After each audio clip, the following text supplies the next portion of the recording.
Hello friends, welcome back to GK prince academy. तो आज के इस वीडियो में हम डिस्कस करेंगे आर्थिक परिदृश्य जो कि होगा करंट अफेयर्स से क्वेश्चन। और ये लास्ट एक साल के पिछले एक साल के करंट अफेयर्स होंगे 2023 के, जिसमें हम देश विदेश की आर्थिक महत्व की घटनाएं और आर्थिक संगठनों की गतिविधियों के पर जो है दृष्टिपात की नज़र से इसमें हम देखेंगे पूरे एक साल का संकलित वन लाइनर टाइम में।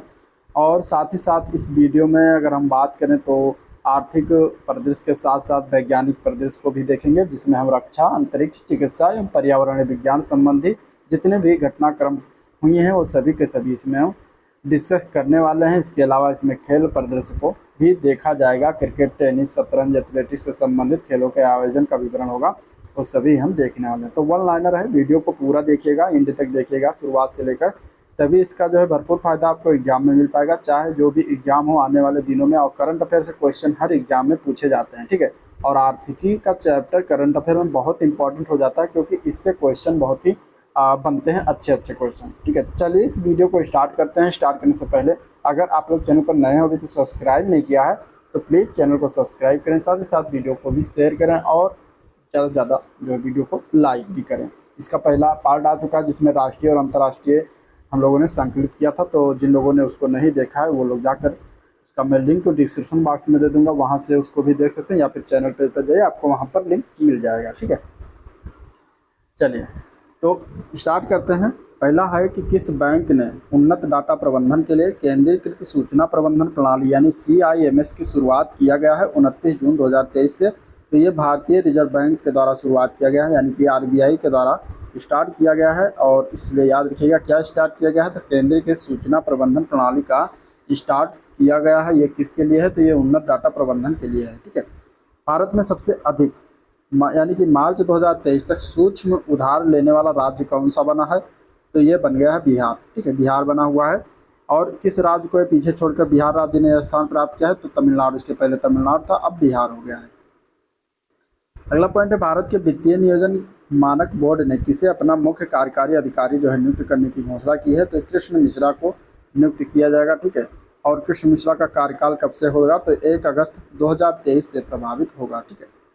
नेक्स्ट पॉइंट है GIFT यानी कि गिफ्ट SEZ के तहत जो है क्षेत्र के अंतर्राष्ट्रीय वित्तीय सेवा केंद्र यानी IFSC में बैंकिंग का उद्घाटन किस बैंक द्वारा किया गया, तो ये किया गया है बैंक ऑफ इंडिया के द्वारा 12 जुलाई 2023 को, ठीक है। और ये गिफ्ट क्षेत्र का अंतर्राष्ट्रीय वित्तीय सेवा केंद्र जो है कहाँ पर स्थित है, तो गांधीनगर गुजरात में स्थित है, ये भी याद रखिएगा। नेक्स्ट पॉइंट देखते हैं। तो फिनटेक संस्थानों को समर्थन एवं सुविधा प्रदान करने में सहयोग करने के लिए किनके मध्य जो है समझौता ज्ञापन पर हस्ताक्षर किए गए, तो ये IFSCA और EIC के मध्य जो है हस्ताक्षर हुआ है। और ये IFSCA का जो है विस्तार रूप क्या है यानी फुल फॉर्म, तो इसका है अंतर्राष्ट्रीय वित्तीय सेवा केंद्र प्राधिकरण इसको कहते हैं, ठीक है। इसकी स्थापना किस वर्ष हुआ था, 2020 में इसकी स्थापना किया गया था। IIML EIC का विस्तारित रूप क्या है, तो IIM लखनऊ को IIML कहते हैं। और EIC में इंटरप्राइजेज इंक्यूबेशन सेंटर इसका फुल फॉर्म है, ठीक है। इसकी स्थापना कहाँ की गई, तो नोएडा कैंपस में किया गया है, ये भी याद रखिएगा। नेक्स्ट पॉइंट देखते हैं। तो प्रतिष्ठित euro money awards for excellence 2023 में कॉर्पोरेट जिम्मेदारी के लिए विश्व का सर्वश्रेष्ठ बैंक जो है किसे नामित किया गया है, तो वो बैंक है DBS बैंक, याद रखिएगा 12 जुलाई 2013 को। कौन सा bank international committee on credit reporting में शामिल हुआ है, तो वह है बैंक ऑफ इजराइल, ठीक है। नेक्स्ट पॉइंट है वैश्विक बहुआयामिक गरीबी सूचकांक 2023 जो है किस संस्था के द्वारा जारी किया गया है, तो संयुक्त राष्ट्र विकास कार्यक्रम के द्वारा जारी किया गया है, यानी कि UNDP के द्वारा जो है जारी किया गया है बहुआयामिक गरीबी सूचकांक।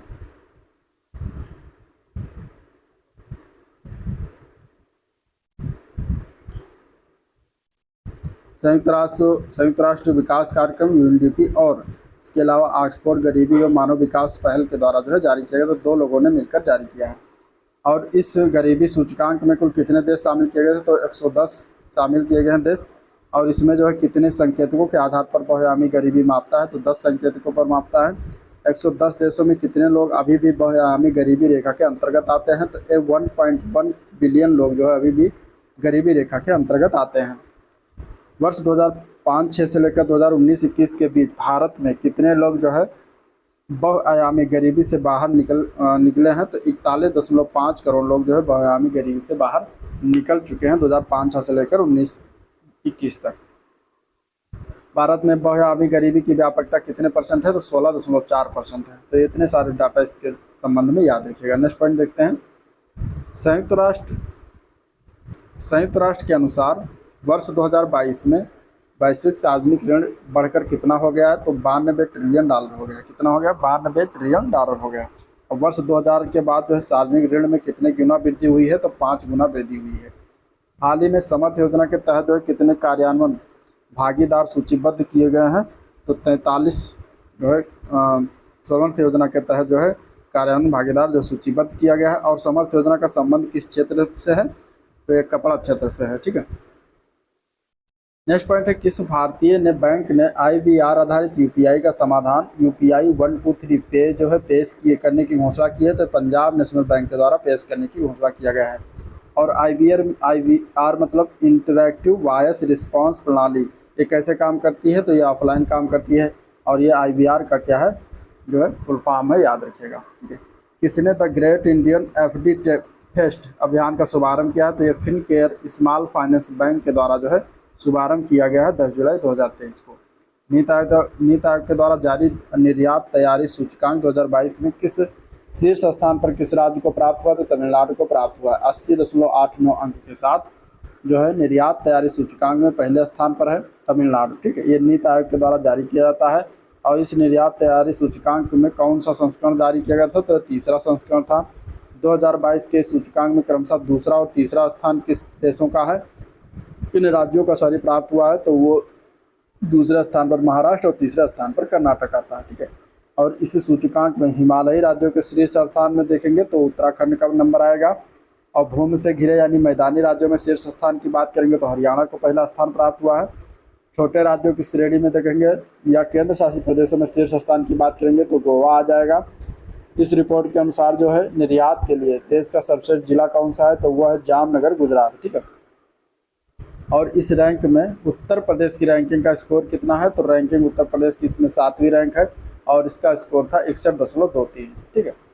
और EPI 2022 में बिहार की रैंकिंग और स्कोर कितना है, तो बिहार की रैंकिंग 22वीं है और स्कोर 41.06 है। निर्यात तैयारी सूचकांक में कितने स्तंभों पर विचार किया गया है, तो 4 स्तंभों पर विचार किया गया है। पहला नीति है, दूसरा व्यापार इकोसिस्टम है, तीसरा निर्यात इकोसिस्टम है, चौथा निर्यात प्रदर्शन है। नीति आयोग का गठन कब किया गया था, तो 1 जनवरी 2015 को किया गया था। और इसके वर्तमान CEO कौन है, तो BVR सुब्रमण्यम जो है नीति आयोग के CEO हैं। ठीक है। उपाध्यक्ष कौन है, तो सुमन बेरी। ये दोनों नाम याद रखिएगा। अगला पॉइंट देखते हैं, तो राष्ट्रीय बहुआयामी गरीबी सूचकांक एक प्रगति संबंधी समीक्षा 2023 किसके द्वारा जारी किया गया, तो ये भी नीति आयोग ने जारी किया है। इस रिपोर्ट के अनुसार 15 से लेकर 2019-21 की अवधि के दौरान कितने लोग बहुआयामी गरीबी से मुक्त हुए, तो 13.5 करोड़ जो लोग हैं गरीबी से बाहर हुए हैं। ठीक है।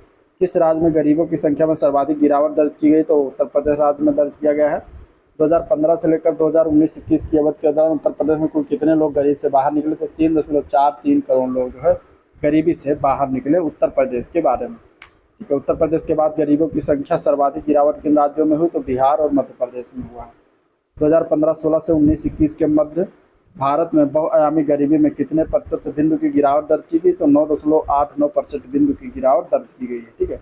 2019-21 के मध्य जो है शहरी क्षेत्र में बहुआयामी गरीबी कितने परसेंटेज है, तो 5.27% आता है। और शहरी क्षेत्र में बहुआयामी गरीबी कितने परसेंट है, 15-16 में अगर देखा जाएगा तो 8.65% रही थी। ठीक है। साथ ही साथ 15-16 में अगर ग्रामीण बहुआयामी गरीबी की बात करेंगे तो 32.59% रही थी। और 19-21 में ग्रामीण गरीबी 19.28% रह गई है। 2015-16 से वर्ष 2019-21 के मध्य गरीबी तीव्रता की स्थिति क्या रही थी, तो 47.14% से घटकर 44.39% रह गई है। ठीक है। गरीबी से जुड़ा SDG लक्ष्य कौन सा है, तो लक्ष्य 1 है। और भारत में सर्वाधिक प्रतिशत बहुआयामी गरीबी किस राज्य में है, तो बिहार राज्य में है। 2019-21 में बिहार में बहुआयामी गरीबी कितने परसेंट रही थी, 33.76% रही थी। 2015-16 में बिहार में बहुआयामी गरीबी कितने परसेंट रही थी, तो 51.89% रही थी। ठीक है। बिहार के बाद दूसरा सर्वाधिक प्रतिशत बहुआयामी गरीबी वाला राज्य कौन सा है, तो वह झारखंड। यहाँ पे 28% गरीबी है। 2019-21 में उत्तर प्रदेश में बयामी गरीबी कितने परसेंट, तो 22.93% आता है, ठीक है। और 15-16 में उत्तर प्रदेश में 27.68% गरीबी रही थी। बयामी गरीबी के मामले में उत्तर प्रदेश भारत में कौन से स्थान पर आता है, तो चौथे स्थान पर आता है। और इस सूचकांक का विकास जो है किसके द्वारा किया गया है बयामी गरीबी का, तो ये नीति आयोग के द्वारा ओफी और यूएनडीपी के सहयोग से किया गया है, ठीक है। ओफी का पूरा नाम क्या है, Oxford poverty and human development initiative इसका पूरा नाम है। यूएनडीपी का पूरा नाम संयुक्त राष्ट्र विकास कार्यक्रम है। ये जो है दूसरा संस्करण था जो जारी किया गया है। और इसमें कितने आयामों पर आधारित है, तो 3 आयामों पर, स्वास्थ्य, शिक्षा और जीवन स्तर पर, ठीक है। 2019-21 में बहुआयामी गरीबी में रहने वाले व्यक्तियों की परसेंटेज कितना था, तो 14.96% रहा था। 2015-16 में बहुआयामी गरीबी में रहने वाले व्यक्तियों का परसेंटेज कितना था, 24.85% रहा था। सबसे ज़्यादा बहुआयामी गरीबी वाले 4 राज्य कौन से, तो बिहार आता है, दूसरे पर झारखंड है, तीसरे पर मेघालय, चौथे पर उत्तर प्रदेश का नंबर आता है। और सबसे कम बहुआयामी गरीबी वाले 3 राज्यों में केरल सबसे कम है, 0.55% वहाँ गरीबी रह गई है। फिर दूसरे पर स्थान पर आता है गोवा, 0.84%। फिर तीसरे स्थान पर तमिलनाडु है, 2.2% गरीबी वहाँ पर रह गई है मात्र। सबसे ज़्यादा बहुआयामी गरीबी वाला केंद्र शासित प्रदेश कौन है, तो दादरा एवं नागर हवेली तथा दमन एवं दीव, यहाँ पे जो है 9.21% है गरीबी, जो कि केंद्र शासित प्रदेश में पहले स्थान पर है। और सबसे कम बहुआयामी गरीबी वाला केंद्र शासित प्रदेश पुडुचेरी है, 0.85% यहाँ पे गरीबी रह गई है। अब नेक्स्ट पॉइंट, इंडियन बैंक ने अपने प्रोजेक्ट वेब के तहत जो है इलेक्ट्रॉनिक बैंक गारंटी यानी ईबीजी सेवा शुरू करने हेतु किसके साथ समझौते पर साझेदारी किया गया है, तो national e governance services limited NESL के साथ जो है समझौते पर साझेदारी किया गया है, ठीक है। किस बीमा कंपनी ने प्रीमियम के लिए व्हाट्सएप और UPI से पेमेंट्स की सुविधा प्रारंभ की है, तो टाटा AIA कंपनी ने जो है बीमा कंपनी है जो कि ये व्हाट्सएप और UPI से पेमेंट की सुविधा प्रारंभ किया है। अगला पॉइंट है, भारत का पहला बैंक कौन सा है जिसने महिला सम्मान बचत प्रमाण पत्र योजना प्रारंभ किया, तो बैंक ऑफ इंडिया है। बैंक ऑफ इंडिया के द्वारा ये सम्मान शुरुआत किया गया। योजना का नाम है महिला सम्मान बचत प्रमाण योजना। वित्त मंत्रालय के अनुसार यह योजना किन बैंकों के द्वारा लागू किया जाएगा, तो सभी सार्वजनिक बैंक तथा निजी बैंक के द्वारा जो है लागू किया जाएगा। इस योजना का लाभ कौन ले सकता है, तो महिलाएं ले सकती हैं। इस योजना में कितना निवेश किया जा सकता है, तो 1000 रुपये से लेकर 2 लाख रुपये तक का निवेश किया जा सकता है। और इसमें कितना जो है वार्षिक ब्याज प्राप्त होगा, तो 7.5% जो है वार्षिक ब्याज प्राप्त होगा। और इसमें जो है लाभार्थियों को किसी भी प्रकार की आयकर की छूट प्राप्त होगी या नहीं, तो नहीं प्राप्त होगी, ठीक है। इस योजना के तहत जो है कब तक खाते खोले जा सकते हैं, तो 31 मार्च 2025 तक खाते खोले जा सकते हैं। इस योजना के तहत खोले गए खातों की परिपक्वता की अवधि कितनी होगी, तो 2 वर्ष होगी, ठीक है। तो इतने सारे पॉइंट रहे थे इससे। अगला पॉइंट है, पीरामल फाइनेंस ने किस जगह अपनी पहली महिला शाखा खोली है, तो कोच्चि में खोली। कोच्चि कहाँ पड़ता है, केरल में, ठीक है। तो यहाँ पे पहली शाखा खोली गई है पीरामल फाइनेंस के द्वारा। और इस महिला शाखा का नाम क्या है, तो मैत्रेयी नाम है, ये भी याद रखिएगा, ठीक है। नेक्स्ट पॉइंट है, भारतीय रिजर्व बैंक ने हाल ही में कौन सी रिपोर्ट जारी की है, तो वित्तीय स्थिरता रिपोर्ट 28 जून 2023 को जारी किया गया है। और इस रिपोर्ट के अनुसार शुद्ध गैर निष्पादित परिसंपत्ति अनुपात में मार्च 2023 तक कितने प्रतिशत की गिरावट दर्ज की गई, तो 1% की गिरावट जो है दर्ज की गई है। इस रिपोर्ट के अनुसार अधिसूचित वाणिज्यिक बैंकों का सकल गैर निष्पादित परिसंपत्ति अनुपात मार्च 2023 में कितना % रहा है, तो 3.9% रहा है। भारत में लॉयड्स बैंकिंग समूह के प्रौद्योगिकी केंद्र का मुख्य कार्यकारी अधिकारी और प्रबंध निदेशक किसे नियुक्त किया गया, तो सिरसा बोरुंगाती को नियुक्त किया गया। भारतीय रिजर्व बैंक ने किसे नया कार्यकारी निदेशक नियुक्त किया है, तो P वासुदेवन को नियुक्त किया गया है 6 जुलाई 2023 को, ठीक है। अगला पॉइंट है, राष्ट्रीय कैडेट कोर यानी कि जिसको हम NCC कहते हैं, ने सभी कैडेटों के जीरो खोलने के लिए किस बैंक के साथ समझौता किया गया है। राष्ट्रीय कैडेट कोर यानी कि NCC ने सभी कैडेटों के जीरो बैलेंस खाता खोलने के लिए किस बैंक के साथ समझौता किया गया, तो ये भारतीय स्टेट बैंक यानी SBI के साथ जो है समझौता किया गया है 7 जुलाई 2023 को। और भारतीय स्टेट बैंक ने अपनी किस स्कीम के तहत समझौता ज्ञापन पर हस्ताक्षर किया, तो पहली उड़ान स्कीम का नाम है, जिसके तहत जो है समझौता ज्ञापन पर हस्ताक्षर हुआ है। और इस समझौते के तहत प्रति वर्ष लगभग 5 लाख कैंडिडेट जो है लाभान्वित होंगे, ठीक है। तो ये पॉइंट इतने थे। नेक्स्ट पॉइंट देखते हैं, तो हाल ही में किस संस्था द्वारा विश्व निवेश रिपोर्ट, ठीक है, यानी कि WIR वर्ल्ड इन्वेस्टमेंट रिपोर्ट 2023 जारी किया गया। और किसके द्वारा जारी किया गया, तो संयुक्त राष्ट्र व्यापार और विकास सम्मेलन यानी UNCTAD जिसको कहते हैं, इसके द्वारा जारी किया गया है। और इसमें इसके तहत अगर देखें तो भारत का वर्ष 2022 में प्रत्यक्ष विदेशी निवेश जिसको हम कहते हैं FDI, ये कितना डॉलर था, तो 49.355 बिलियन डॉलर था। ठीक है, और इस रिपोर्ट के अनुसार सबसे बड़ा प्रत्यक्ष विदेशी निवेश यानी FDI प्राप्त करता देश कौन है, तो वो अमेरिका है, 285 बिलियन डॉलर प्राप्त करता है। और दूसरा सबसे बड़ा FDI प्राप्त करता देश कौन है, तो चीन है, 189 बिलियन डॉलर। और स्वामी, ये हो गया इसके बारे में। ठीक है, नेक्स्ट पॉइंट आ गया है, स्वामी निधि के तहत किस शहर में पहली किफ़ायती आवास परियोजना का समापन हुआ 3 जुलाई 2023 को, तो बेंगलुरु कर्नाटका में हुआ है। स्वामी निधि का फुल फॉर्म क्या है, तो किफ़ायती और मध्यम आय वाले आवास के लिए विशेष विंडो, ये इसका फुल फॉर्म बनता है। ठीक है, नेक्स्ट पॉइंट है, शहरी अवसंरचना विकास कोष किसके द्वारा जो है जो शुरुआत किया गया, तो इंडिया नेशनल हाउसिंग बैंक के द्वारा ये शुरुआत किया गया है। और यह कोष जो है कितनी धनराशि से निर्मित किया गया है, तो यह कोष 10,000 करोड़ की धनराशि से जो है रुपए से निर्मित किया गया है। ठीक है, और यह कोष किन शहरों में अवसंरचना विकास के लिए काम आएगा, तो Tier 2 और Tier 3 शहर जो होंगे उनके अवसंरचना विकास के लिए काम में आएगा। और इस कोष की स्थापना के लिए जो है घोषणा कब की गई थी, केंद्रीय बजट 2023-24 में किया गया था। शहरी अवसंरचना विकास कोष के तहत कुल कितने शहर शामिल किए जाएंगे, तो 459 शहर Tier 2 के होंगे और 580 शहर Tier 3 वाले होंगे। ठीक है, तो ये सब पॉइंट थे। नेक्स्ट पॉइंट देखते हैं, IDFC first bank club Vistara और मास्टर कार्ड ने कौन सा नया क्रेडिट कार्ड लॉन्च किया है, तो ट्रैवल क्रेडिट कार्ड लॉन्च किया है 11 जुलाई 2023 को। ठीक है, नेक्स्ट पॉइंट, राज्य वित्त सचिवों का 33वां सम्मेलन कहाँ आयोजित किया गया, तो ये आयोजन हुआ है मुंबई महाराष्ट्र में। कहाँ पर हुआ था, मुंबई महाराष्ट्र में हुआ है। और इस सम्मेलन का आयोजन किसके द्वारा किया गया, तो भारतीय रिजर्व बैंक यानी कि RBI के द्वारा किया गया। और इसका थीम याद रखिएगा, ऋण स्थिरता राज्यों का परिप्रेक्ष्य, इसका जो है थीम है, राज्यों का परिप्रेक्ष्य जो है इसका थीम है, ऋण स्थिरता और राज्यों का परिप्रेक्ष्य। ठीक है, चलिए नेक्स्ट पॉइंट देखते हैं, केंद्रीय वित्तीय सेवा प्राधिकरण का नया अध्यक्ष जो किसे बनाया गया, तो K राजा रमन को बनाया गया है। गोल्ड्समैन सॉक्स के अनुसार भारत कब तक दुनिया की दूसरी सबसे बड़ी अर्थव्यवस्था बन जाएगा, तो वर्ष 2075 तक जो है बन जाएगा। SBI cards and payment services का MD और CEO किसे नियुक्त किया गया, तो अभिजीत चक्रवर्ती को नियुक्त किया गया है। नेक्स्ट पॉइंट देखते हैं, तो फोर्ब्स की 2023 अमेरिका की 100 सबसे अमीर स्वनिर्मित महिलाओं की सूची में कितनी भारतीय मूल की महिलाओं को शामिल किया गया, तो 4 को शामिल किया गया। इनके नाम क्या क्या है, तो पहला है जयश्री उल्लाल, दूसरी है इंदिरा नूई, तीसरी है नीरजा शेट्टी और चौथी है नेहा नरखेड़े। ठीक है, तो ये याद रखिएगा। नेक्स्ट पॉइंट है, GST परिषद की 50वीं बैठक कहाँ आयोजित की गई, तो नई दिल्ली में आयोजित हुआ है।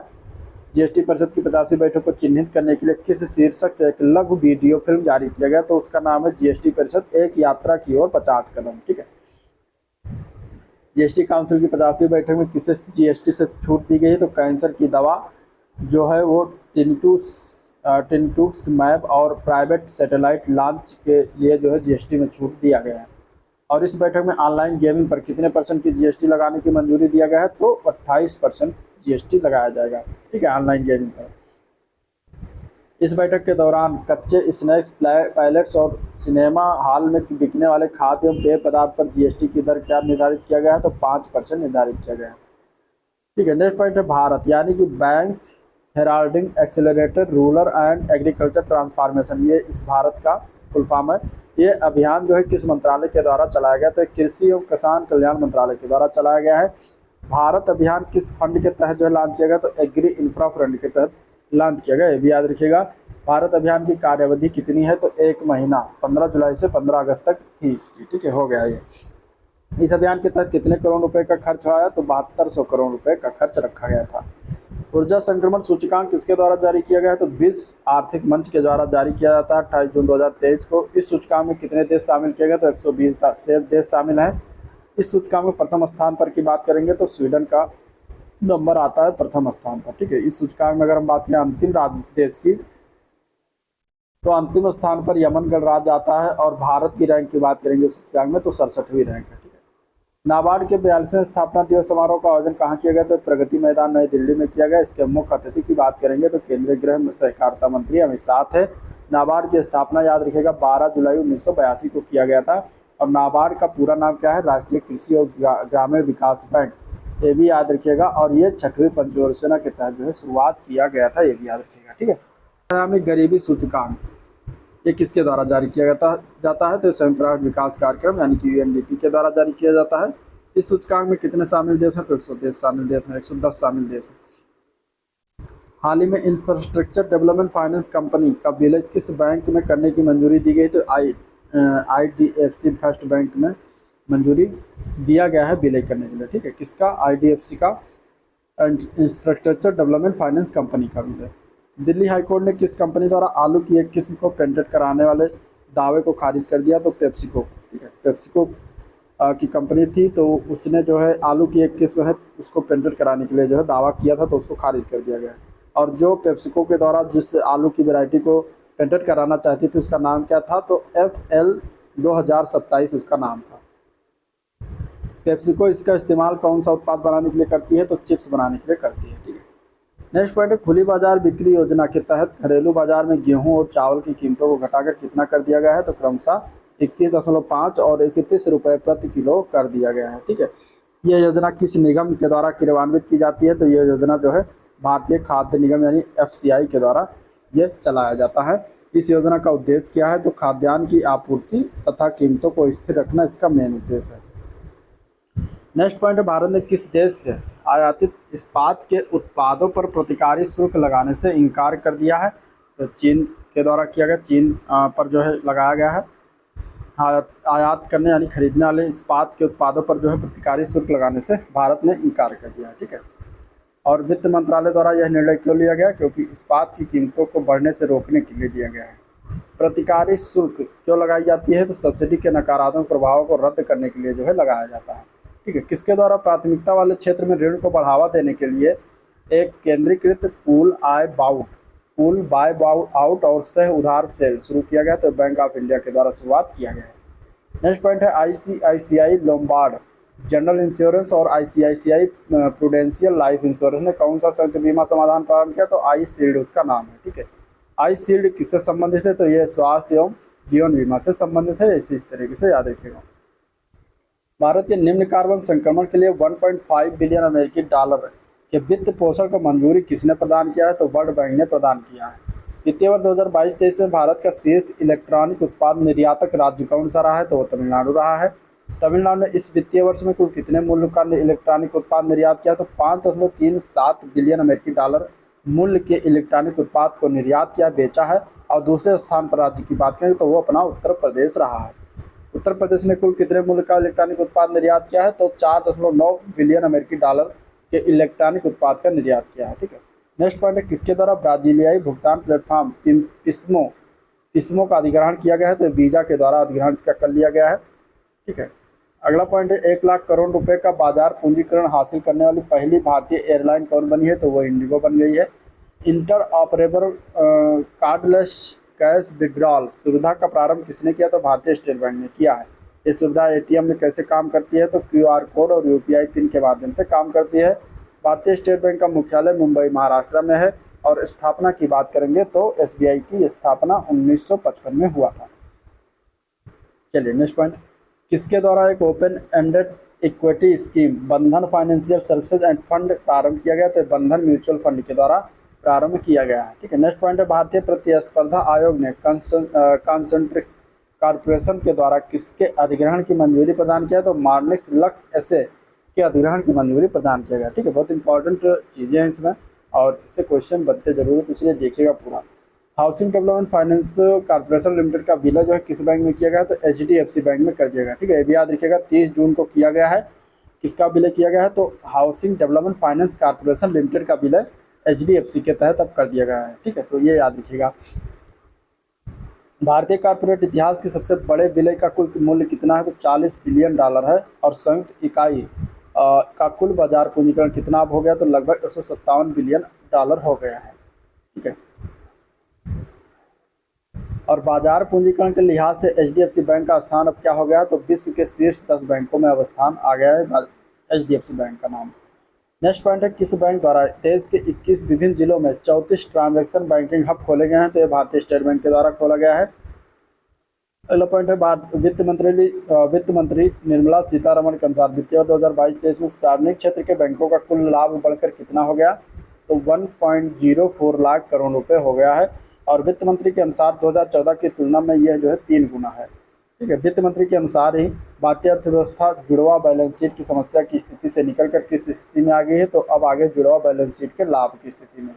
ठीक है। किसी अर्थव्यवस्था में जुड़वा बैलेंस शीट की समस्या क्या संदर्भित करती है, तो ये चीज़ ये बताती है कि बैंक और कॉर्पोरेट के वित्तीय स्वास्थ्य में एक साथ गिरावट को हम क्या कहते हैं, जुड़वा बैलेंस शीट की समस्या। वैश्विक लैंगिक अंतराल सूचकांक 2023 जो है किसके द्वारा जारी किया गया, 20 जून 2023 को जारी किया गया। तो विश्व आर्थिक मंच जारी करता है। इस सूचकांक में कितने देश शामिल किए गए, तो 146 देशों को इसमें स्थान दिया गया। और सूचकांक में शीर्ष स्थान पर जो है जो देश है उसका नाम है आइसलैंड, और दूसरा और तीसरे स्थान पर क्रमशः नॉर्वे और फिनलैंड आता है। ठीक है। सबसे अंतिम स्थान में अफगानिस्तान आएगा, 146वां रैंक है इसकी। ठीक है। और इसके अलावा भारत की रैंक की बात करेंगे तो 127 रैंक भारत की है, तो ये याद रखिएगा। और वर्ष 2022 में अगर देखेंगे भारत की रैंक तो 135वीं रैंक हुई थी 2022 में। तो इस लिहाज से अगर हम देखेंगे तो जो है 8 रैंक के सुधार हुआ है भारत के रैंक में। नेक्स्ट पॉइंट देखते तो the global startup ecosystem report किसके द्वारा जारी किया गया, तो ये स्टार्टअप जीनोम के द्वारा जारी किया गया है। इस रिपोर्ट के आधार पर तैयार रैंकिंग में पहले स्थान पर कौन सा शहर है, तो सिलिकॉन वैली जो है पहले स्थान पर आता है। दूसरे स्थान पर न्यूयॉर्क सिटी और लंदन संयुक्त रूप से आता है। ठीक है। रैंकिंग में शीर्ष 20 शहरों में शामिल भारत का एकमात्र शहर जो है वो बेंगलुरु है, और बेंगलुरु की रैंकिंग कितनी है, 20वीं रैंकिंग। ठीक है। 20वीं रैंक पर आता है। फिच रेटिंग्स ने वित्तीय वर्ष 2023-24 के लिए भारत की जीडीपी का अनुमान बढ़ाकर कितना % कर दिया है, तो 6.3% कर दिया गया है। पहले मार्च 2023 में यह अनुमान कितना था, तो 6% रहा था। ठीक है। तो 0.3% की बढ़ोतरी किया गया है। वर्ष 2022 में बरगंडी प्राइवेट हुरून इंडिया 500 सूची किसके द्वारा जारी किया गया, तो हुरून इंडिया के द्वारा जारी किया गया। और इस सूची में सबसे मूल्यवान कंपनी का नाम है रिलायंस इंडस्ट्रीज लिमिटेड। ठीक है। सूची में सबसे मूल्यवान असूचीबद्ध कंपनी की बात करें, सीरम इंस्टीट्यूट ऑफ इंडिया आता है। और इसके अलावा स्टार्टअप इकोसिस्टम बनाने के लिए पेटीएम ने किस राज्य सरकार के साथ समझौता किया है, तो वो अरुणाचल प्रदेश के साथ जो है समझौता किया गया है। ठीक है। साथ ही साथ किस संस्था ने ग्लोबल लिविबिलिटी इंडेक्स जारी किया 2023 वाला, तो ये जारी किया गया है, तो ये जारी किया गया किसके द्वारा, तो ये इकोनॉमिस्ट इंटेलिजेंस यूनिट के द्वारा जारी किया गया। ठीक है। और इस इंडेक्स में कुल कितने शहरों को शामिल किया गया, तो 173 शहरों को शामिल किया गया है। इस इंडेक्स में जो है पहला स्थान की बात करें तो वियना को प्राप्त हुआ, ऑस्ट्रिया की राजधानी है। दूसरा और तीसरा स्थान क्रमशः कोपेनहेगन और मेलबर्न को प्राप्त हुआ है। ठीक है। भारतीय शहर की बात करेंगे तो इसमें नई दिल्ली और मुंबई को 141वां स्थान प्राप्त हुआ है, चेन्नई को 144वां, अहमदाबाद को 147वां, बेंगलुरु को 148वां स्थान प्राप्त हुआ है। इस इंडेक्स में अंतिम स्थान की बात करें तो सबसे दमिश्क शहर है जो सीरिया का है, यह सबसे अंतिम स्थान पर रहा था। भारत के किस शहर में यूनाइटेड किंगडम की लायर्स बैंकिंग ग्रुप ने प्रौद्योगिकी सेंटर की स्थापना करने की घोषणा किया गया है, तो यह हैदराबाद में जो स्थापना करेगा। नेक्स्ट पॉइंट है इफ्को ने स्वदेशी रूप से भारत में आविष्कृत निर्मित विश्व की पहली नैनो यूरिया का निर्यात किस देश को प्रारंभ किया, तो यूएसए यानी अमेरिका को प्रारंभ किया गया। इफ्को का फुल फॉर्म है Indian farmers fertilisers cooperative limited.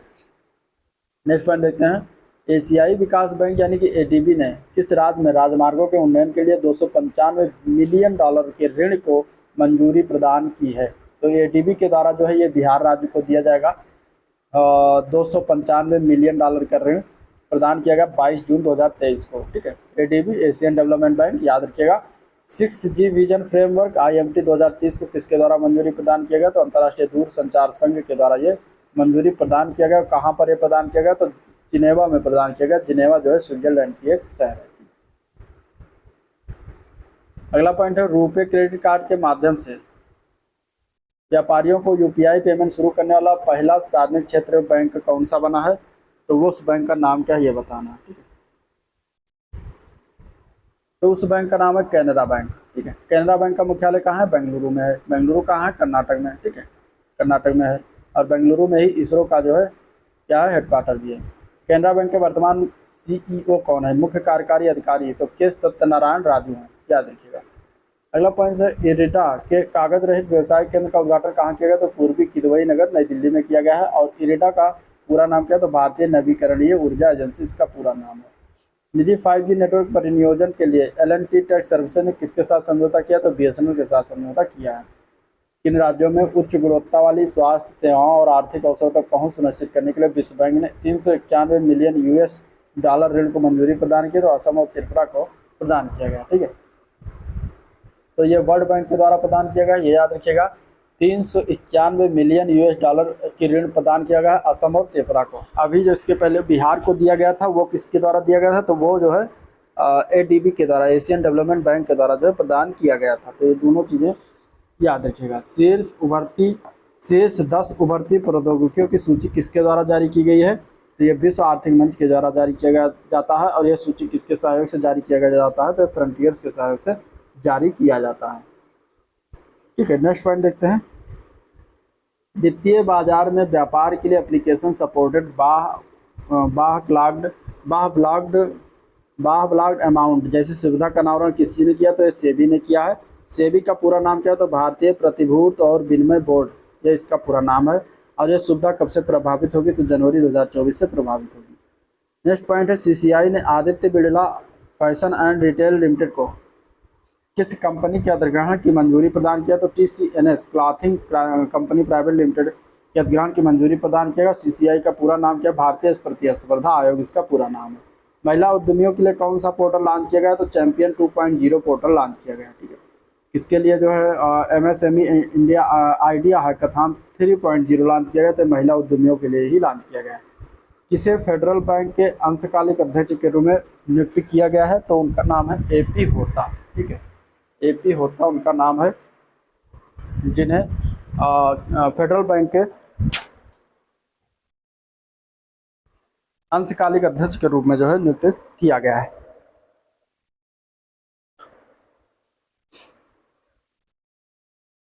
अगला पॉइंट है, Kotak Mahindra insurance general insurance ने MSME को छोटे बीमा उत्पाद प्रदान करने के लिए किसके साथ जो है साझेदारी की है, तो एक्ट YB.AI के साथ साझेदारी किया गया 26 जनवरी 2023 को।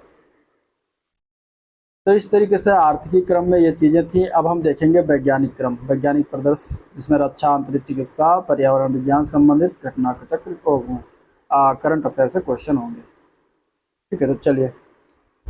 तो मत्स्य रोगों का पता लगाने के लिए कौन सा ऐप जो है लॉन्च किया गया, तो उस ऐप का नाम है रिपोर्ट फिश डिजीज ऐप है, जिसको लॉन्च किया गया है। राष्ट्रीय मत्स्य बोर्ड विकास बोर्ड की स्थापना कब किया गया है, 2006 में किया गया था। और इसकी स्थापना किस मंत्रालय के अधीन की गई है, तो मत्स्य पालन, पशुपालन, डेयरी और मंत्रालय के अधीन किया गया है। इसका मुख्यालय कहाँ स्थित है, तो हैदराबाद में स्थित है।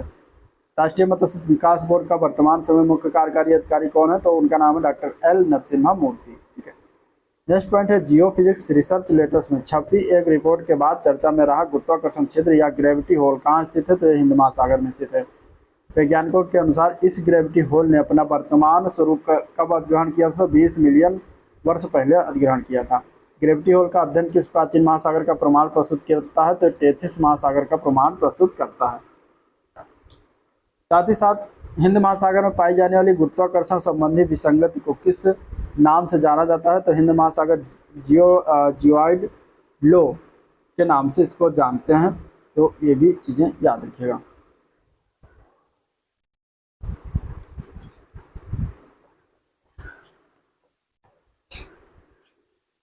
अगला पॉइंट है, इसी के तहत जो है गुरुत्वाकर्षण क्षेत्र में पृथ्वी के इस गुरुत्वाकर्षण बल में भिन्नता का कारण क्या है, तो पृथ्वी के घनत्व में अंतर के कारण जो है इसमें भिन्नता आता है। और हिंद महासागर में 3 मिलियन वर्ग किलोमीटर से अधिक क्षेत्र में पाया जाने वाला यह होल कहाँ स्थित है, तो भारत के लगभग 1200 किलोमीटर दक्षिण पश्चिम में स्थित है। ठीक है,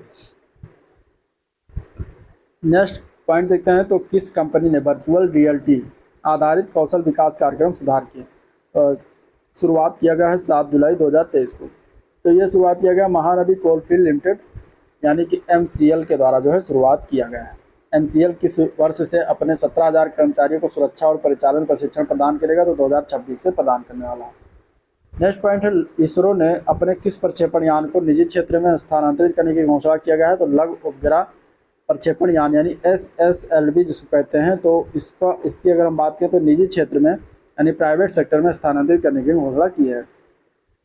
कहाँ के शोधकर्ताओं ने गेहूं की एक नई किस्म विकसित की है, तो पंजाब कृषि विश्वविद्यालय के शोधकर्ताओं ने जो है गेहूं की एक नई किस्म विकसित किया है। और इस नई विकसित जो है किस्म है उसका नाम क्या है, तो PBW RS1 इसका नाम है पूरा।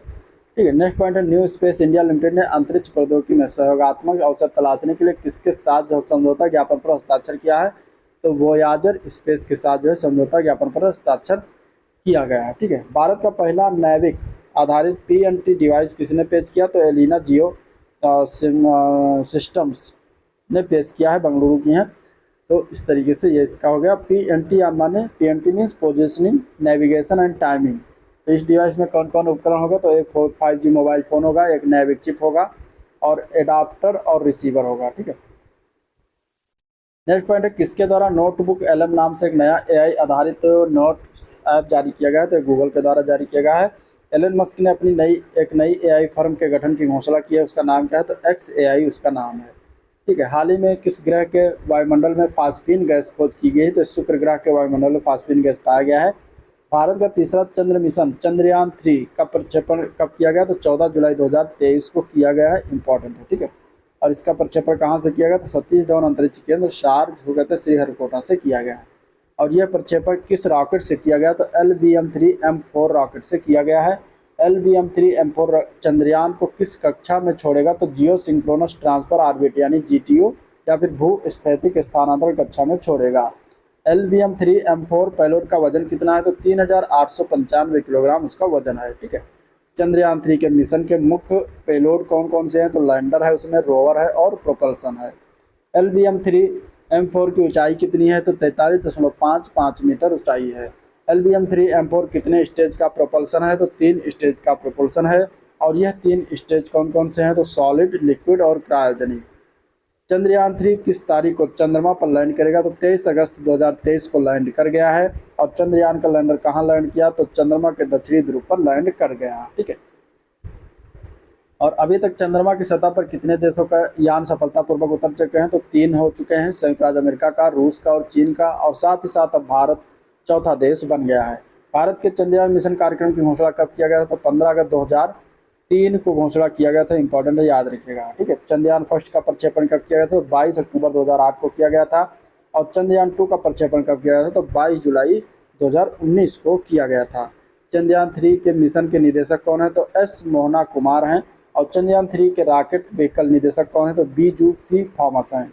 इस अभियान में अंतरिक्षयान निदेशक कौन है? तो डॉक्टर पी बेरा मुथुवेल हैं। नेक्स्ट पॉइंट, हाल ही में किस देश में सबसे छोटी विलुप्त पेंगुइन प्रजाति के अवशेष खोजे गए हैं? तो ये न्यूजीलैंड में खोजा गया है। सबसे छोटी विलुप्त पेंगुइन प्रजाति का नाम क्या है? तो विल्सन्स लिटिल पेंगुइन इसका नाम रखा गया है। शोधकर्ताओं द्वारा किस हेलोफाइट पौधे की नई प्रजाति की खोज की गई? तो सालसोला आपोसिटिफोलिया डेसफोंटानिया का नाम है, जो कि हेलोफाइट पौधा है और नई प्रजाति से खोज की गई है। इस पौधे की प्रजाति को पहली बार कहाँ देखा गया था? तो कच्छ, गुजरात में देखा गया था। सालसोला आपोसिटिफोलिया डेसफोंटानिया किस कुल से संबंधित है? तो ये एमारैंथेसी कुल से संबंधित है। ठीक है, अगला पॉइंट देखते हैं। वैज्ञानिकों ने अत्यधिक परावर्तक बाह्य ग्रह की खोज की और उसका नाम क्या रखा गया? तो LTT 9779b इसका नाम रखा गया है और ये 10 जुलाई 2023 को खोजा गया था। किस भारतीय संस्थान ने कम लागत वाली कार्बन आधारित पेरोस्काइट सौर सेल विकसित किया है? तो ARCI हैदराबाद के द्वारा यह विकसित किया गया है। मानसिक संकट से गुजर रहे या जूझ रहे लोगों के लिए किस नाम से भारत का पहला चैटबॉट शुरू किया गया? तो टेलीमानस उसका नाम से भारत का पहला चैटबॉट शुरू किया गया। चैटबॉट ये कहाँ से प्रारंभ किया गया? तो जम्मू और कश्मीर से प्रारंभ किया गया है। ठीक है, नेक्स्ट पॉइंट देखते हैं। अंतर्राष्ट्रीय खगोलीय संघ ने किस भारतीय खगोल वैज्ञानिक के नाम पर एक क्षुद्र ग्रह का नाम रखकर उसे सम्मानित किया है? तो अश्विन शेखर के नाम पर रखकर उन्हें जो है सम्मानित किया गया है। यह सम्मान उन्हें कहाँ प्रदान किया गया? तो क्षुद्र ग्रह धूमकेतु उल्का सम्मेलन 2023 एरिजोना USA में होता, तो वहाँ पर इन्हें प्रदान किए गए। जुलाई 2023 में सूर्य के एक्स क्लास प्रज्वाल के उत्सर्जन से विश्व के किस देश में रेडियो संचार बाधित हुआ? तो वो संयुक्त राज्य अमेरिका में बाधित हुआ था। हाल ही में वैज्ञानिकों ने किस ग्लेशियर पर ब्लड फॉल्स की घटना को सुलझाने का दावा किया है? तो कौन सा ग्लेशियर है, उसका नाम क्या है? तो टेलर ग्लेशियर उसका नाम है। टेलर ग्लेशियर कहाँ पर पड़ता है? ये कहाँ पर स्थित है? तो अंटार्कटिका महाद्वीप में स्थित है। पहली बार ये घटना कब देखी गई थी? तो 1911 में देखी गई थी। वैज्ञानिकों ने इस घटना का क्या कारण बताया? तो लोहे से परिपूर्ण नैनोस्फीयर को कारण बताया है। किस वायरस के कारण टमाटर फसलों की हुई हानि से टमाटर के मूल्य में वृद्धि हुई? तो वो वायरस का नाम है मोज़ेक वायरस। इसके कारण जो है टमाटर की फसलों में बहुत सारा हानि हुआ था, जिसके कारण बीच में टमाटर की मूल्य वृद्धि हो गई थी। ब्रह्मांड में जीवन के उद्भव को विकास को समझने के लिए जेम्स वेब स्पेस टेलीस्कोप द्वारा किस कार्बनिक अणु की खोज की गई? तो मिथाइल धनायन की खोज किया गया है। स्पर्म होल के पाचन तंत्र में कौन सा उच्च मूल्य वाला रासायनिक पदार्थ प्राकृतिक रूप से पाया जाता है? तो एम्बर ग्रीस उसका नाम है। ठीक है। जावा नेटवर्क जर्नल में छपी रिपोर्ट के अनुसार वर्ष 2019 में विश्व में बच्चों में मधुमेह के मामले सर्वाधिक किस देश में पाए गए हैं? तो भारत में पाए गए हैं। किस देश ने एक स्वतंत्र सॉफ्टवेयर सिस्टम बनाने के लिए देश का पहला open source desktop operating system शुरुआत किया है? तो चीन ने शुरुआत किया है। और इस ऑपरेटिंग सिस्टम का नाम क्या है? तो ओपन काइलिन 1.0 इसका नाम रखा गया है। Artificial intelligence for good global शिखर सम्मेलन कहाँ आयोजित किया गया? तो जिनेवा स्विट्जरलैंड में आयोजित हुआ है 6-7 जुलाई 2023 को। और ये किसके द्वारा आयोजन किया गया? तो अंतर्राष्ट्रीय दूरसंचार संघ द्वारा संयुक्त राष्ट्र की 40 सहयोगी एजेंसियों के साथ साझेदारी में जो है इसका आयोजन किया गया। भारत की पहली क्षेत्रीय कृत्रिम बुद्धिमत्ता यानी कि एआई एंकर न्यूज एंकर का नाम क्या है? तो उसका नाम है लीसा। ठीक है। लीसा का अनावरण किस न्यूज चैनल में के द्वारा किया गया? तो ओडिशा टीवी के द्वारा किया गया। कहाँ के शोधकर्ताओं ने घुटने के एक्सरे के लिए एआई आधारित मॉडल विकसित किया है? तो आईआईटी गुवाहाटी के शोधकर्ताओं ने जो है घुटने के एक्सरे के लिए एआई आधारित मॉडल विकसित किया है। समुद्री क्षेत्र को मजबूत करने के लिए जिस differential global navigation satellite system का उद्घाटन किया गया उसका नाम क्या है? तो उसका नाम है सागर संपर्क। ठीक है। इसका उद्घाटन किसके द्वारा किया गया? तो केंद्रीय पत्तन और पोत परिवहन जलवार मंत्री सर्बानंद सोनोवाल के द्वारा किया गया। यह सिस्टम कितने स्थानों पर लगाया जाएगा? तो 6 स्थानों पर लगाया जाएगा। यह सिस्टम से क्या लाभ होगा? तो इस सिस्टम से लाभ की बात है समुद्री नेविगेशन में रेडियो की सहायता प्राप्ति होगी। पहला पॉइंट है नासा ने पृथ्वी के निकटतम किस तारा निर्माण क्षेत्र का चित्र जारी किया गया है? तो रो ओफी ऊंची क्लाउड कॉम्प्लेक्स के जो है तारा निर्माण क्षेत्र का जो है चित्र जारी किया गया। इस चित्र में ऐसा क्या दिखाया गया जो पहले कभी नहीं देखा? तो एक तारे का जन्म इसमें दिखाया गया। ठीक है। हमारी आकाशगंगा की ये निहारिका पृथ्वी से कितनी दूर है? तो 390 प्रकाश वर्ष दूर है। यह चित्र किस टेलीस्कोप की सहायता से लिया गया है? तो जेम्स वेब स्पेस टेलीस्कोप की सहायता से लिया गया। ठीक है। खाद्य योजकों पर संयुक्त विशेषज्ञ समिति ने किस नॉन शुगर स्वीटनर का रिपोर्ट जारी किया है? तो ये स्पार्टन इसका नाम रखा गया है स्पार्टन। ठीक है।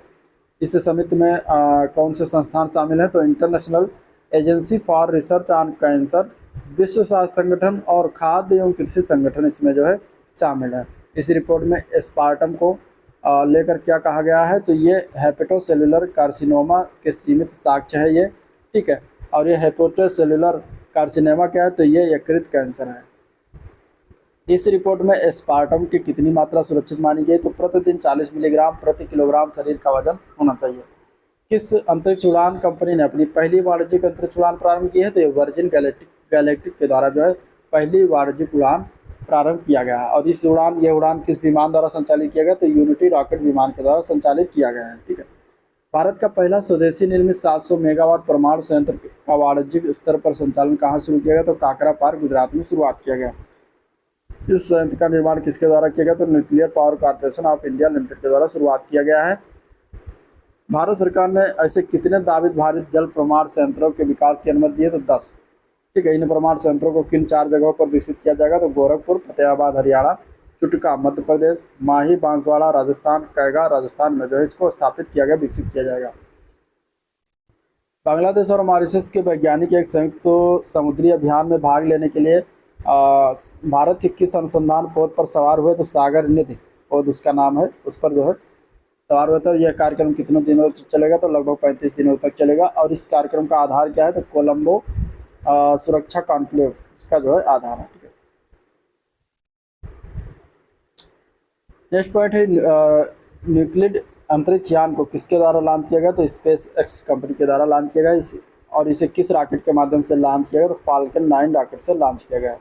इसे किस अंतरिक्ष केंद्र से लॉन्च किया गया? तो केप कैनवारेल यूएसए में है, उस अंतरिक्ष केंद्र से लॉन्च किया गया है। और इसे किसके द्वारा डिजाइन किया गया? तो यूरोपियन अंतरिक्ष एजेंसी के द्वारा डिजाइन किया गया। ठीक है। इस यान को किस उद्देश्य से लॉन्च किया गया? तो डार्क मैटर और डार्क एनर्जी के अध्ययन के लिए जो है इसको लॉन्च किया गया। अगला पॉइंट है दूरसंचार क्षेत्र में भारत की तकनीकी प्रगति को बढ़ाने के लिए किसे लॉन्च किया गया? तो भारत 6G अलायंस को लॉन्च किया गया है। इसके अलावा इसके किसके द्वारा लॉन्च किया गया? तो यह लॉन्च किया गया दूरसंचार विभाग के द्वारा लॉन्च किया गया है।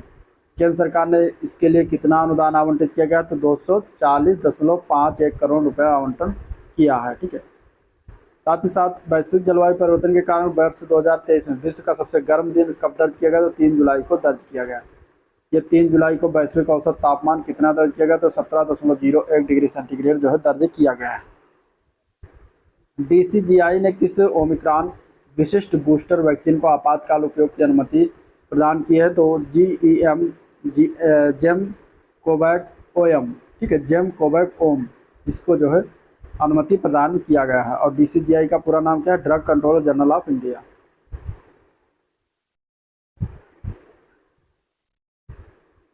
जो हो गया।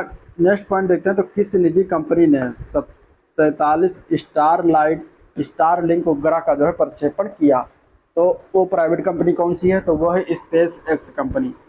ठीक है। और किस रॉकेट से इस उपग्रह का प्रक्षेपण किया गया? तो फाल्कन 9 रॉकेट से। इस 47 स्टार लिंक उपग्रह का प्रक्षेपण कहाँ से किया गया? तो ये Vandenberg space force base California USA यानी कि अमेरिका से किया गया। अगला पॉइंट है किसने क्लाउड सीडिंग के लिए जो है एक परीक्षण उड़ान का सफलतापूर्वक आयोजन किया है? तो ये IIT कानपुर के द्वारा किया गया है। भारत नासा के लिए किस कार्यक्रम में शामिल हुआ? तो आर्मेटिस अकॉर्ड्स कार्यक्रम है जिसमें भारत नासा के लिए जो है शामिल हुआ है। ठीक है। रमन 1 इंजन का सफलतापूर्वक परीक्षण किसके द्वारा किया गया? तो स्काई रूट एरोस्पेस के द्वारा सफलतापूर्वक परीक्षण किया गया। और इस इंजन का प्रयोग किस रॉकेट के में किया गया? तो विक्रम 1 रॉकेट में किया गया है। और यह परीक्षण किस रॉकेट के द्वारा किया गया? तो विक्रम 1 रॉकेट के द्वारा ही किया गया। नोबेल पुरस्कार विजेता जॉन बी गुडनीफ का निधन हो गया। वो ये किस आविष्कार से संबंधित है? तो इन्होंने लिथियम आयन बैटरी का आविष्कार किया था। इन्हें किस वर्ष रसायन विज्ञान में नोबेल पुरस्कार से सम्मानित किया गया था? तो वर्ष 2019 में इन्हें सम्मानित किया गया था। तो ये भी याद रखिएगा, इंपॉर्टेंट है। अब देखते हैं खेल से संबंधित पॉइंट। खेल से संबंधित पॉइंट में बात करें तो एशियाई ओलंपिक परिषद का नया अध्यक्ष जो है किसे चुना गया है? तो शेख तलाल फहद अल अहमद अल सबा, ये इन्हें चुना गया है। ठीक है। शेख तलाल फहद अल अहमद अल सबा किस देश के हैं? तो ये कुवैत के हैं। एशियाई ओलंपिक परिषद में कितने देश शामिल हैं? तो टोटल 45 देश शामिल हैं। तो इतना पॉइंट याद रखिएगा। नेक्स्ट पॉइंट है निक्की मैक्रे टेंसन का निधन हो गया। वो किस खेल से जुड़ी थी? तो ये बास्केटबॉल से जुड़ी थी। 21 देश की खिलाड़ी थी। तो यह संयुक्त राज्य अमेरिका की खिलाड़ी थी। ठीक है। अगला पॉइंट है बैलन डी और पुरस्कार जीतने वाले एकमात्र स्पेन के फुटबॉल खिलाड़ी जिनका 88 वर्ष की अवस्था में निधन हो गया, उनका नाम क्या है? तो लुइस सुआरेज मिराट मोटस। ठीक है। ये फुटबॉलर थे जिन्होंने स्पेन के एकमात्र फुटबॉलर थे जो बैलन डी और पुरस्कार जीता था, जिनका निधन हो गया 88 वर्ष की अवस्था में। और इन्होंने बैलन डी और पुरस्कार कब जीता था? तो वर्ष 1960 में जीता था। नेक्स्ट पॉइंट है किस भारतीय एथलीट ने एशियाई एथलेटिक्स चैंपियनशिप 2023 के 60 फुट इवेंट में गोल्ड मेडल जीता है? 12 से 16 जुलाई 2023। तो उनका नाम है तेजिंदर पाल तूर। ठीक है। अपने पहले टेस्ट क्रिकेट मैच में शतक लगाने वाले 17वें भारतीय बल्लेबाज कौन बने? तो उनका नाम है यशस्वी जायसवाल। UEFA अंडर-21 यूरोपीय चैंपियनशिप 2023 का खिताब किसके द्वारा जीता गया? तो इंग्लैंड के द्वारा जीता गया। और इंग्लैंड ने किसे पराजित करके जीता है? तो स्पेन को पराजित करके जीता है। नेक्स्ट पॉइंट है विश्व भारोत्तोलन चैंपियनशिप 2023 का आयोजन कहाँ किया जाएगा? 4 से 17 सितंबर 2023 को। तो ये रियाद सऊदी अरब में हुआ है। ठीक है। इस चैंपियन भारतीय दल का नेतृत्व जो है मीराबाई चानू ने किया। अंतर्राष्ट्रीय क्रिकेट में भारत के लिए दूसरे सबसे ज़्यादा विकेट लेने वाले खिलाड़ी कौन बन गए हैं? तो R अश्विन बन गए हैं। 712 विकेट लिए हैं। और भारत के लिए सर्वाधिक अंतर्राष्ट्रीय स्तर पर विकेट लेने वाले तो अनिल कुंबले हैं, 956 विकेट। ठीक है। तीसरा विश्व बधिर युवा बैडमिंटन चैंपियनशिप 2023 का आयोजन कहाँ किया गया? तो ब्राजील में हुआ है। इस चैंपियन में भारत ने कितने पदक जीते? तो टोटल 9 पदक, उसमें से 4 रजत और 5 कांस्य थे। लगातार 100 टेस्ट मैच खेलने वाला पहला गेंदबाज एवं 6वां क्रिकेट खिलाड़ी कौन बन गया है? तो उनका नाम है नाथन लियोन, ऑस्ट्रेलिया का है। 14वीं सैफ चैंपियनशिप का आयोजन किस शहर में किया गया? तो बेंगलुरु कर्नाटक में किया गया। ठीक है। इस चैंपियनशिप का प्रशासन किस निकाय के द्वारा किया गया? तो दक्षिण एशियाई फुटबॉल महासंघ सैफ का जो है निकाय द्वारा किया जाता है। इस संस्करण में कितनी टीमों ने भाग लिया? तो 8 टीमों ने भाग लिया। और इस किन टीमों ने इस चैंपियन में जो है पदार्पण किया है, पहली बार खेला? तो कुवैत और लेबनान की टीमों ने जिसमें पहली बार खेला। इसमें टीम कौन सी चैंपियन रही थी? तो भारत, भारत जो है चैंपियन रही और 9वां खिताब जो है भारत का रहा है। और उप विजेता की बात करें तो कुवैत रहा था। ठीक है, चलिए। सर्वाधिक मूल्यवान खिलाड़ी और गोल्डन बूट यानी सर्वाधिक गोल दोनों पुरस्कार किस खिलाड़ी ने जीता? तो सुनील छेत्री ने जीता। भारत के फुटबॉल टीम के क्या है? कैप्टन है। टूर्नामेंट के सर्वश्रेष्ठ गोलकीपर का पुरस्कार की बात करें तो अनीसुर रहमान जिको ने जीता, बांग्लादेश के हैं। फेयर प्ले पुरस्कार किस टीम को दिया गया? तो नेपाल को दिया गया। शायद 2023 में भारतीय टीम की बात करें तो कप्तान कौन है? तो सुनील छेत्री बने थे। गोलकीपर थे गुरप्रीत सिंह संधू। ठीक है, तो ये चीज़ें याद रखिएगा। भारतीय क्रिकेट बोर्ड बीसीसीआई द्वारा, भारतीय क्रिकेट कंट्रोल बोर्ड यानी बीसीसीआई द्वारा किस सीनियर पुरुष चयन समिति का नया अध्यक्ष नियुक्त किया गया है? तो वो है अजीत अगरकर। ठीक है। ब्रिटिश ग्रैंड प्रिक्स 2023 का खिताब किस ड्राइवर ने जीता है? तो ये मैक्स वर्स्टैपेन ने जीता है। रेड बुल रेस के ये जो है ड्राइवर है।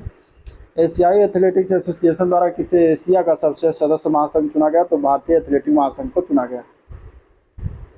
किसे एशिया का अंडर 20 एथलीट पुरुष ऑफ द ईयर चुना गया है? तो सेल्वा प्रभु तमिलनाडु को चुना गया है। विश्व पैरा एथलेटिक चैंपियनशिप में पुरुषों की ऊंची कूद में T64 स्पर्धा में कांस्य पदक जीतकर वर्ष 2024 में पेरिस पैरालंपिक कोटा किसने प्राप्त किया? तो वह है प्रवीण कुमार। एक अंतर्राष्ट्रीय क्रिकेट परिषद यानी कि आईसीसी ने जून 2023 महीने के लिए सर्वश्रेष्ठ पुरुष क्रिकेट खिलाड़ी किसे चुना है? तो वानिंदु हसरंगा श्रीलंका के ही ने चुना है। जून 2023 में महीने के लिए सर्वश्रेष्ठ महिला खिलाड़ी किसे चुना गया? तो एशले गार्डनर को चुना गया। ऑस्ट्रेलिया की हैं।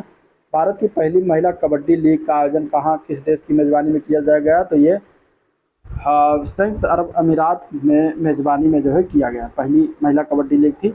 और इस कबड्डी लीग में कुल कितनी टीमों ने भाग लिया था? तो 8 टीमों ने भाग लिया था। साथ ही साथ अगर हम बात करें महिला कबड्डी लीग 2023 की तो विजेता कौन बनी? तो उमा कोलकाता विजेता बनी और उप विजेता रही पंजाब पैंथर्स। ठीक है।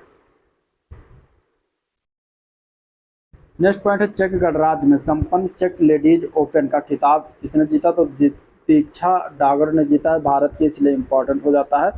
अगला पॉइंट है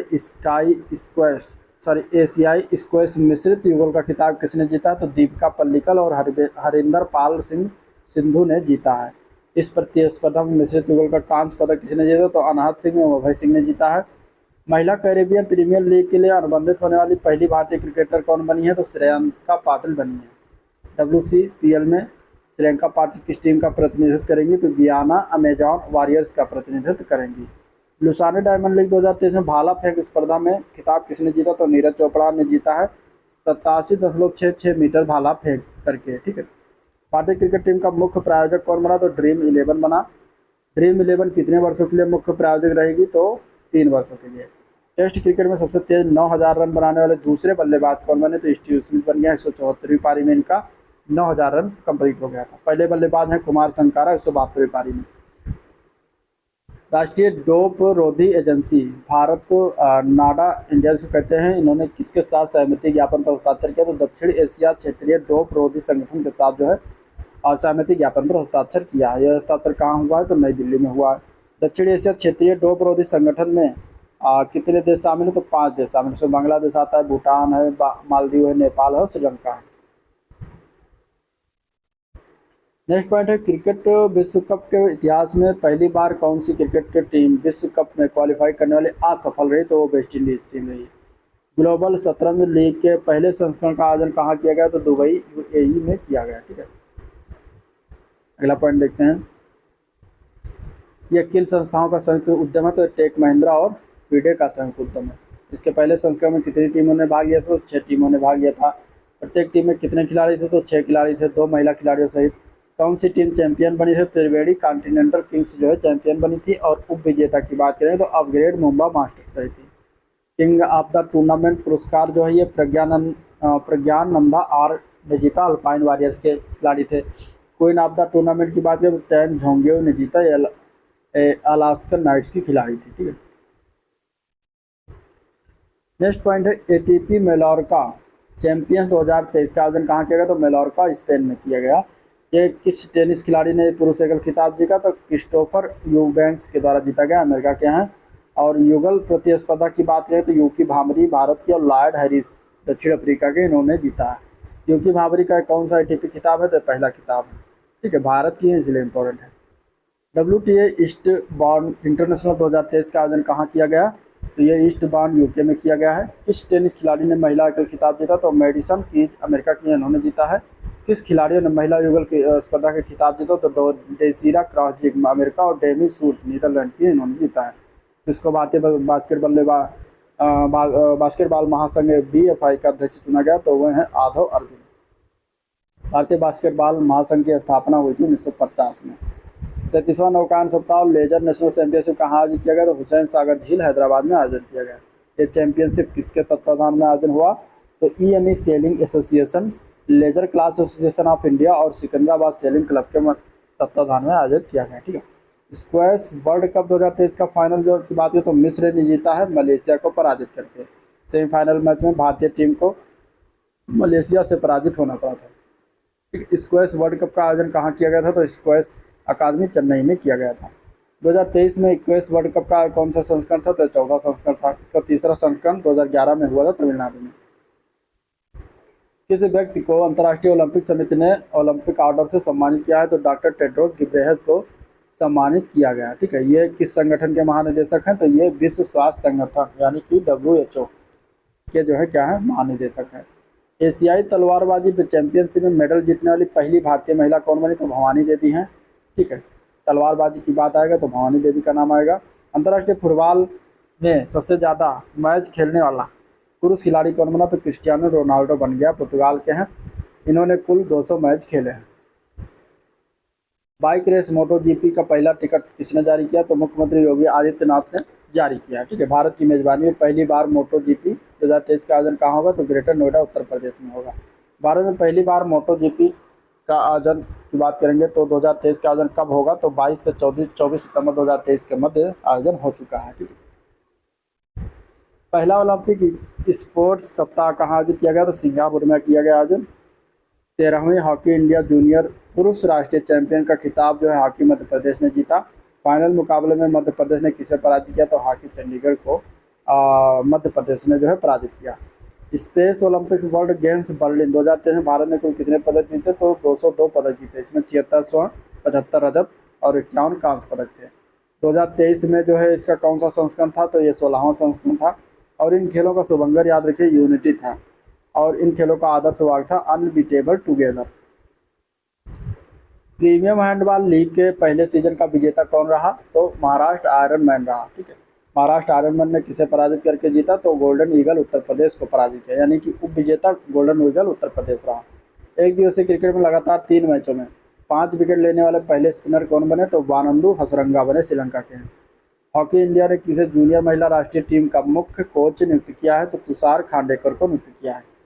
फीफा अंडर 17 विश्व कप कहाँ आयोजित किया जाएगा? तो ये इंडोनेशिया में होगा। कौन सी भारतीय महिला क्रिकेट खिलाड़ी MCC विश्व क्रिकेट समिति में शामिल हुए? तो झूलन गोस्वामी शामिल हुई। अन्य कौन से क्रिकेट खिलाड़ी समिति में शामिल है? तो हीदर नाइट है इंग्लैंड की, इयान मॉर्गन है इंग्लैंड के, ठीक है। MCC का पूरा नाम कौन है? तो क्या नाम है? तो मैरीलोबोन क्रिकेट क्लब इसका पूरा नाम है। किस राज्य ने दूसरी बार सीनियर महिला राष्ट्रीय फुटबॉल चैंपियनशिप जीता? तो तमिलनाडु ने जीता, याद रखिएगा। अगला पॉइंट है तमिलनाडु ने जो है किसे हराकर यह चैंपियनशिप जीती है ट्रॉफी? तो ये हरियाणा को हराया है। विम्बलडन 2023 का आयोजन किया गया है लंदन UK में। घास के मैदान पर खेला जाने वाला एकमात्र ग्रैंड स्लैम टूर्नामेंट जो है वो है विम्बलडन, ठीक है। पुरुष एकल स्पर्धा में किस खिलाड़ी ने अपना पहला विम्बलडन खिताब जीता? तो कार्लोस अल्कराज ने जीता, ये स्पेन के खिलाड़ी हैं। वो ओपन युग में स्पेन के कितने खिलाड़ी विम्बलडन का पुरुष एकल खिताब जीतने में सफल हुए? तो मात्र 2, एक कार्लोस थे राफेल नडाल। पुरुष एकल स्पर्धा के फाइनल में कार्लोस ने किस खिलाड़ी को पराजित किया? तो नोवाक जोकोविच को पराजित किया था, सर्बिया के एक प्लेयर है। महिला एकल स्पर्धा में किस खिलाड़ी ने अपने करियर का पहला विम्बलडन खिताब जीता? तो मार्केटा वोंद्रोसोवा जो कि चेक गणराज्य की है, ठीक है। और महिला एकल स्पर्धा में किस खिलाड़ी को विम्बलडन में लगातार दूसरी बार उप विजेता के तौर पर जो संतोष करना पड़ा? तो वह है ऑन्स जब्रेव ट्यूनीशिया की, ठीक है। इसके बाद युगल मिसेज इतना इंपॉर्टेंट है, ये देखते हैं। 25वीं एशियाई एथलेटिक्स चैंपियनशिप 2023 का आयोजन किस शहर में किया गया? तो बैंकॉक थाईलैंड में किया गया। और इसका शुभंकर की बात करें तो हनुमान इसका शुभंकर थे। भारतीय दल कितने पदक जीतने में सफल हुआ? तो 27 पदक जीता, 6 स्वर्ण, 12 रजत, 9 कांस्य के साथ। और इस तरह भारत जो है इसमें तीसरा स्थान भारत को प्राप्त हुआ। पहले और दूसरे स्थान पर जापान और चीन रहे। पुरुषों के 1500 मीटर स्पर्धा में स्वर्ण पदक किस खिलाड़ी ने जीता? तो अजय कुमार सरोज ने जीता, भारत के। महिलाओं की 3000 मीटर स्टीपल चेज स्पर्धा में स्वर्ण पदक की बात है तो पारुल चौधरी ने जीता। महिलाओं की 100 मीटर बाधा दौड़ में ज्योति याराजी ने जीता स्वर्ण पदक। पुरुष की ट्रिपल जंप स्पर्धा में स्वर्ण पदक की बात है तो अब्दुल्ला अबू बाकर ने जीता, भारत के। इस चैंपियनशिप का अगला संस्करण कहाँ प्रस्तावित है? तो गुमी में होगा, जो कि दक्षिण कोरिया में पड़ता है, और ये 2025 में आयोजन होगा। दिलीप ट्रॉफी किसका संबंध? तो प्रथम घरेलू क्रिकेट से संबंधित है, ठीक है, प्रथम श्रेणी क्रिकेट से संबंधित है। दिलीप ट्रॉफी 2000, ये दिलीप होना चाहिए। दिलीप ट्रॉफी 2023 का आयोजन कहाँ किया गया? तो बेंगलुरु कर्नाटक में किया गया। और इसमें कितनी टीमों ने भाग लिया था? तो 6 टीमों में भाग लिया था, और इसमें सबसे विजेता टीम बनी दक्षिण क्षेत्र और उप विजेता बनी है पश्चिम क्षेत्र, ठीक है। श्रृंखला में सर्वश्रेष्ठ खिलाड़ी का पुरस्कार जो है विद्युत कावेरप्पा को दिया गया। दक्षिण क्षेत्र का कप्तान कौन थे? तो हनुमा विहारी थे। महिला एशिया सीरीज 2023 का आयोजन कहाँ किया गया? तो इंग्लैंड में किया गया। इस द्विपक्षीय श्रृंखला में किन टीमों ने भाग लिया? तो इंग्लैंड महिला और ऑस्ट्रेलिया महिला ने भाग लिया। इस श्रृंखला में कितने मैच का आयोजन किया गया? तो 1 टेस्ट और 3 T20 अंतर्राष्ट्रीय और 3 एकदिवसीय अंतर्राष्ट्रीय मैचों का आयोजन किया गया। और इस श्रृंखला का विजेता कैसे तय किया जाता है? तो अंकों के आधार पर किया जाता है, ठीक है। अंक किस तरह प्रदान किया जाता है? तो टेस्ट जीतने पर 4 अंक, जबकि T20 या एक दिवसीय मैच जीतने पर 2 अंक प्रदान किए जाते हैं। इसके साथ इंपॉर्टेंट है महिला एशिया 2023 का परिणाम क्या रहा? तो ड्रा रहा 8-8 अंक के साथ, ठीक है। एकमात्र टेस्ट को किसने जीता? तो ऑस्ट्रेलिया महिला ने जीता है। T20 अंतर्राष्ट्रीय मैचों को किसने जीता? तो इंग्लैंड की महिला ने जीता। एक दिवसीय अंतर्राष्ट्रीय मैचों में कौन सी टीम विजेता बनी? तो इंग्लैंड महिला बनी। अगला पॉइंट है, एक दिवसीय अंतर्राष्ट्रीय क्रिकेट विश्व कप 2023 के क्वालिफायर का आयोजन कहाँ किया गया? तो जिम्बाब्वे में किया गया। इस क्वालिफायर में कितनी टीमों ने भाग लिया था? 10 टीमों ने भाग लिया था। किस टीम ने क्वालिफायर का खिताब जीतकर विश्व में कप में प्रवेश किया? तो श्रीलंका की टीम ने प्रवेश किया है। कौन सी टीम उप विजेता रहते हुए विश्व कप 2023 की 10वीं टीम बनने में सफल हुई? तो वो नीदरलैंड रही थी, ठीक है। श्रृंखला का सबसे खिलाड़ी किसे चुना गया? तो सीन विलियम्स को चुना गया, जिम्बाब्वे के। नीदरलैंड कितनी बार एक दिवसीय क्रिकेट विश्व कप में प्रतिस्पर्धा जीत चुकी है? तो 4 बार जीत चुकी है, 1996, 2003, 2007 और 2011। कौन सी विश्व विजेता टीम विश्व कप 2023 की अर्हता प्राप्त करने में असफल रही इस बार? तो वो वेस्ट इंडीज टीम है, ठीक है। इस बार विश्व कप 2023 में वेस्ट इंडीज की टीम नहीं खेलने वाली है। US ओपन बैडमिंटन 2023 का आयोजन कहाँ किया गया? तो काउंसिल क्लब संयुक्त राज्य अमेरिका में इसका आयोजन किया गया, ठीक है। पुरुष एकल स्पर्धा का खिताब किसने जीता? तो ली सी फेंग ने जीता, ये चीन का है। इस स्पर्धा में कौन उप विजेता रहा? तो कुनलावुत विटिडसर्न, ये थाईलैंड का, ये उप विजेता रहा था। महिला एकल स्पर्धा को सुपानिदा कटेथोंग ने जीता, थाईलैंड की हैं। कौन सी खिलाड़ी इस स्पर्धा में उप विजेता रही? तो गाओ फेंग जी, चीन की रही, ठीक है। US महिला ओपन गोल्फ 2023 का खिताब किस खिलाड़ी ने अपने नाम किया? तो एलिसन कार्पेज नाम है, अमेरिका के हैं, ठीक है। बारबासोल चैंपियनशिप गोल्फ 2023 को जीतने में कौन सफल हुआ? तो विंसेंट नॉर्मन स्वीडन का है। साथ ही साथ इसको देखते तीसरे फीफा ई नेशन सीरीज 2023 का आयोजन कहाँ किया गया? तो रियाद, सऊदी अरब में किया गया। इस ई स्पोर्ट टूर्नामेंट में कितनी टीमों ने भाग लिया? तो 24 टीमों ने भाग लिया। इस टूर्नामेंट का आयोजन किसके द्वारा किया गया? तो फीफा और ये स्पोर्ट्स के द्वारा किया गया। कौन सी टीम जो है चैंपियन बनी? तो ब्राज़ील इसमें बनी थी, उप विजेता इसमें नीदरलैंड रही थी।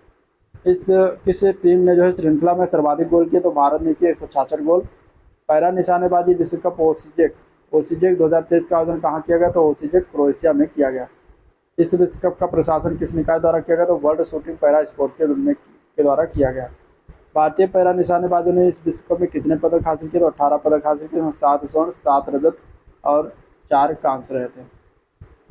पदक तालिका में भारत को कौन सा स्थान हासिल हुआ? तो प्रथम स्थान हासिल हुआ। किस भारतीय पैरा निशानेबाज ने P4 मिश्रित 50 मीटर पिस्टल S1 स्पर्धा में नया विश्व रिकॉर्ड कायम किया? तो रुद्रांश खंडेलवाला। पैरा एथलेटिक्स विश्व चैंपियनशिप के 10वें संस्करण का आयोजन कहाँ किया गया? तो पेरिस, फ्रांस में किया गया, ठीक है। इस चैंपियनशिप का प्रशासन किस निकाय द्वारा किया गया? तो वर्ल्ड पैरा एथलेटिक्स के द्वारा किया गया। इस चैंपियनशिप में भारतीय पैरा एथलीटों ने कितने पदक जीते? तो 10 पदक जीते, 3 स्वर्ण, 4 रजत, 3 कांस्य। भारत में पदक तालिका कौन सा स्थान प्राप्त? इसमें 19वां स्थान रहा था। पहला स्थान इसमें चीन रहा था, ठीक है। इस चैंपियन के 11वें संस्करण का आयोजन कहाँ किया जाएगा? तो कोबे, जापान में किया जाएगा वर्ष 2024 में। तो ये था ओवरऑल वीडियो जिसको हम लोगों ने देखा, डिस्कस किया। अगर वीडियो पसंद आया तो लाइक करिए, चैनल को अभी तक सब्सक्राइब नहीं किया तो फटाफट सब्सक्राइब कर लीजिए, साथ ही साथ अपने दोस्तों में शेयर करना मत भूलिएगा, ठीक है। इसमें एक चैप्टर और रह जाता है संक्षिप्तियों के बारे में, योजना परियोजना के बारे में, तो वो वीडियो जल्दी हम उसको अपलोड करने की कोशिश करेंगे। चलिए आज का वीडियो एंड करते हैं, मिलते हैं नेक्स्ट वीडियो में, तब तक के लिए थैंक यू।